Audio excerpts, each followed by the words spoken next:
Hello बच्चों, आज हम आपके कक्षा 9th विज्ञान के बल और गति का नियम पाठ जो हमने लास्ट क्लास में शुरू किया था उसी का सेकंड पार्ट है ये। तो आप उसी की सीक्वेंस में ये क्वेश्चंस करना। मैं क्वेश्चन आंसर की फॉर्म में इसलिए आपको दे रही हूँ ताकि आपको लर्न करना और किस तरीके से आंसर लिखना है वो समझ आ जाए, ईजी हो जाए आपके लिए।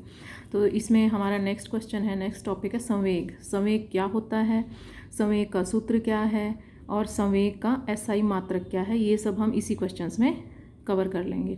सबसे पहले संवेग क्या होता है। किसी वस्तु का संवेग उसके द्रव्यमान और वेग का गुणनफल होता है। इसे अक्षर P द्वारा दर्शाया जाता है। तो संवेग अगर हमें निकालना हो तो हमें दो चीज़ें ज्ञात होनी चाहिए, द्रव्यमान ज्ञात होना चाहिए और उस वस्तु का वेग ज्ञात होना चाहिए। तो इस पे बेस्ड बड़े सिंपल से न्यूमेरिकल आएंगे आपके। आपने द्रव्यमान और वेग को गुणा कर देना है, ठीक है। अब संवेग P बराबर है द्रव्यमान गुणा में वेग। द्रव्यमान को m से दर्शाते हैं और वेग को v से। अब एक चीज़ इसमें बड़े सिंपल से एग्जाम्पल हैं, कई बार क्वेश्चन पूछ लिया जाता है कि पहले हम मतलब ये दोनों आपको समानुपाती दिखाई दे रहे हैं। द्रव्यमान भी संवेग के समानुपाती है और वेग भी। समानुपाती का मतलब क्या होता है कि अगर ये बढ़ेगा तो ये भी बढ़ेगा, अगर ये घटेगा तो ये भी घटेगा, ठीक है। दूसरी चीज़ वेग भी समानुपाती है। अगर नीचे बटा में होता तो वो विपरीत अनुपात हो जाता, व्युत्क्रमानुपाती हो जाता, लेकिन ये दोनों ही समानुपाती। इसका मतलब क्या है कि अगर वेग बढ़ेगा तो भी ये बढ़ेगा, द्रव्यमान बढ़ेगा तो भी ये बढ़ेगा, ठीक है। अब हम इनके कुछ एक दो उदाहरण से इसको समझाने की कोशिश करते हैं।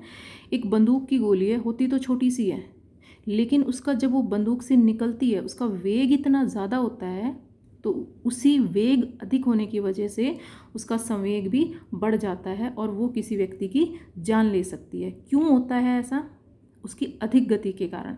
अगर उसी बंदूक की गोली को आप हाथ से उठा के किसी के ऊपर फेंकोगे तो वो जान नहीं ले सकती।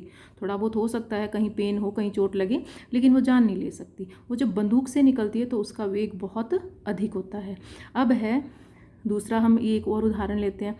एक चलती हुई गाड़ी, मतलब खूब स्पीड से गाड़ी आ रही है, उससे व्यक्ति अचानक से टकरा जाता है, उससे डेथ भी हो सकती है, एक्सीडेंट में मर भी सकता है वो।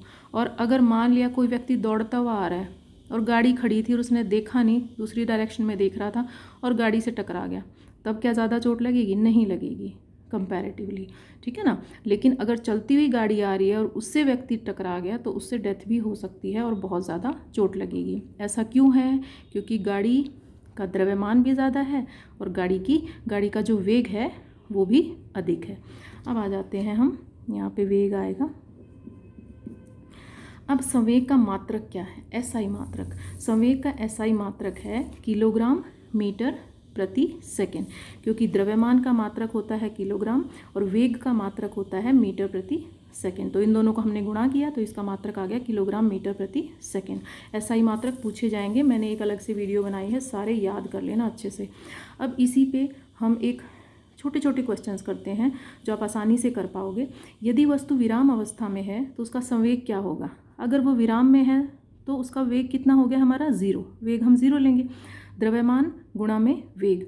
अब किसी भी क्वांटिटी को आप 0 से गुणा करोगे तो वो क्या आ जाएगा? 0 ही आएगा, 0 ही आएगा। तो वेग अगर 0 है, विराम अवस्था में वस्तु है, तो उसका संवेग भी 0 ही होगा। अब आ जाते हैं नेक्स्ट क्वेश्चन पे। इसी पे बेस्ड बड़े सिंपल से न्यूमेरिकल मैंने स्टार्टिंग में कराने की कोशिश की है। एक वस्तु का द्रव्यमान 15 किलोग्राम है, उसे 2 मीटर प्रति सेकंड के वेग से फेंका जाता है, उसका संवेग बताओ। द्रव्यमान m हो गया 15 किलोग्राम, उसका वेग हो गया 2 मीटर प्रति सेकंड, तो संवेग क्या होगा? द्रव्यमान गुणा में वेग, यानी कि 15 गुणा में 2, 30 किलोग्राम मीटर प्रति सेकंड।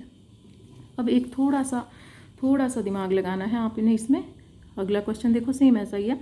किसी बंदूक से निकली गोली का द्रव्यमान 20 ग्राम है। यहाँ पे ध्यान रखना बेटा, द्रव्यमान का एसआई मात्रक किलोग्राम है। अगर द्रव्यमान को हम किलोग्राम में ले रहे हैं, वेग को हमारा मीटर प्रति सेकंड में ही लेंगे तो तब हम उसको गुणा करेंगे। अगर मान लिया द्रव्यमान हमारा ग्राम में दिया हुआ है तो पहले हम उसको किलोग्राम में बदलेंगे। वेग यहाँ पे मीटर प्रति सेकंड में ही दिया हुआ है, कोई इशू नहीं है। तो अब संवेग सूत्र आपको याद हो गया। संवेग बराबर है द्रव्यमान गुणा में वेग। तो पहले हम द्रव्यमान को हमने कुछ भी नहीं करना, ग्राम को किलोग्राम में बदलते हैं तो 1000 से भाग कर देते हैं, 1000 से भाग किया, ये इतना आ गया हमारा, वेग हमारा दिया हुआ है ये, और उसके बाद इन दोनों को गुणा कर देना है, ये हमारा इतना आ जाएगा। ठीक है ना। तो बस ये छोटी छोटी चीज़ों का आपने ध्यान रखना है, वैसे आसान है ये। उसके बाद नेक्स्ट है, इसी से नेक्स्ट टॉपिक है इसी वाले उसमें, न्यूटन के गति का दूसरा नियम क्या है। न्यूटन के गति के दूसरे नियम के अनुसार किसी वस्तु के संवेग परिवर्तन की दर उस पर आरोपित बल के समानुपाती होती है। अब संवेग का हमें सूत्र पता चल गया, ठीक है, द्रव्यमान गुणा में वेग, वो हमारा संवेग का सूत्र है। अब इसमें क्या किया है, संवेग परिवर्तन की दर, ठीक है ना।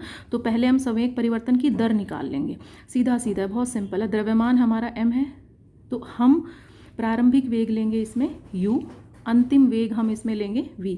तो प्रारंभिक संवेग क्या हो जाएगा, m गुणा में u, और अंतिम संवेग क्या हो जाएगा, m गुणा में v। अब संवेग में परिवर्तन क्या आ जाएगा, वही लास्ट में कितना आया, अंतिम संवेग कितना हुआ, माइनस प्रारंभिक संवेग कितना हुआ, कितना था हमारा, इन दोनों को माइनस कर देंगे, बराबर है हमारा संवेग में परिवर्तन। तो अगर हम ये m यहाँ पे भी है, यहाँ पे भी है, कॉमन है, तो हम m को बाहर निकाल लेंगे और ब्रैकेट के अंदर हमारा रह जाएगा v माइनस u।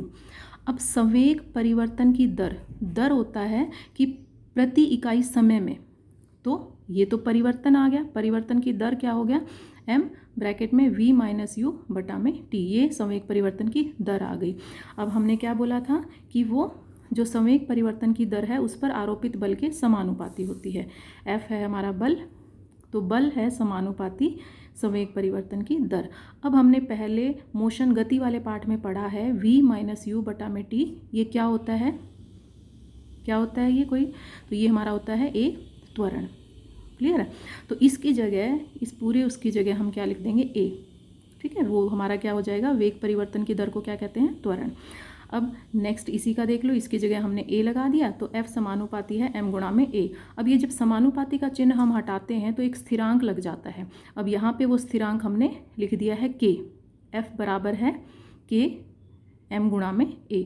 अगर हम इस k को अनुपातिक स्थिरांक को 1 ले लेते हैं, इसकी वैल्यू हम 1 रखते हैं, तो बल हमारा समानुपाती आ जाता है द्रव्यमान गुणा में त्वरण। तो ये हमारा एक और इम्पॉर्टेंट फॉर्मूला आ गया है यहाँ पे, जिस पे बेस्ड न्यूमेरिकल आपके आएंगे ही आएंगे, एक आधा न्यूमेरिकल, क्योंकि ये भी बड़े छोटे छोटे हैं, आप आसानी से ऑप्शन दी हुई होगी आंसर में, आपको द्रव्यमान और त्वरण को गुणा करना है तो आपका बल आ जाएगा, ठीक है ना। तो ये फॉर्मूला भी आपको याद रखना, ये बहुत इंपॉर्टेंट है। उसके बाद बल का SI मात्रक, ये मैंने पहली वीडियो में भी भेजा था, आपको दोबारा भी यहाँ पे रिकैप हो रहा है इसका। बल का SI मात्रक होता है N न्यूटन, और या इसको इस तरीके से भी लिख सकते हैं, द्रव्यमान का मात्रक है किलोग्राम और त्वरण का मात्रक होता है मीटर प्रति सेकंड स्क्वायर। तो या तो ये लिख दो या फिर न्यूटन, आपको ऑप्शन दी हुई होंगी, बल का SI मात्रक क्या है, आपको इन दोनों में से कोई एक दिया होगा, तो ये आपने उसमें टिक कर देना है। अब 1 न्यूटन बल को परिभाषित करो, बड़ा सिंपल है। 1 न्यूटन बल हम कब बोलेंगे, जब 1 किलोग्राम द्रव्यमान की किसी वस्तु में 1 मीटर प्रति सेकंड स्क्वायर का त्वरण उत्पन्न हो, तब हम उस बल को क्या कहेंगे, 1 न्यूटन। भाई ये एक कब आएगा, जब ये भी एक हो और ये भी एक हो, ठीक है। वही चीज़ यहाँ पे शब्दों में लिख दी है और कुछ नहीं है, कुछ मुश्किल नहीं है। उसके बाद है न्यूटन का गति का तीसरा नियम क्या है और हमारे दैनिक जीवन में इसके क्या अनुप्रयोग हैं। इस नियम के अनुसार किसी भी क्रिया के लिए ठीक उसके बराबर लेकिन विपरीत दिशा में प्रतिक्रिया होती है। जैसे हम ज़मीन पर चलते हैं, हम अपने पैरों से ज़मीन को जब चल रहे हैं तो पीछे की तरफ धकेलते हैं और ज़मीन हमें आगे की तरफ धकेलती है। इसी तरीके से जो नाव खेता है, वो जो उसके नाव के वो जो चप्पू जो चलाता है, वो चप्पू पानी को पीछे की तरफ धकेलते हैं और जिसकी वजह से नाव आगे की तरफ चलती है, ठीक है। और कभी अगर नाव में बैठे हो और किनारे पे जब नाव पहुंच जाती है, उस टाइम उतरे हो नाव से, तो फील किया होगा कि जब आप नाव से उतर रहे हो तो नाव पीछे की तरफ जाती है। तो ये सारे के सारे इसके दैनिक जीवन से उदाहरण हैं गति के तीसरे नियम के, ठीक है। अब इसमें एक और टॉपिक बच गया, संवेग संरक्षण का नियम, और छोटे छोटे कुछ न्यूमेरिकल्स, वो हम नेक्स्ट वीडियो में कवर करेंगे। आप इतना अपनी नोटबुक में करें और इसको याद करें। Thank you.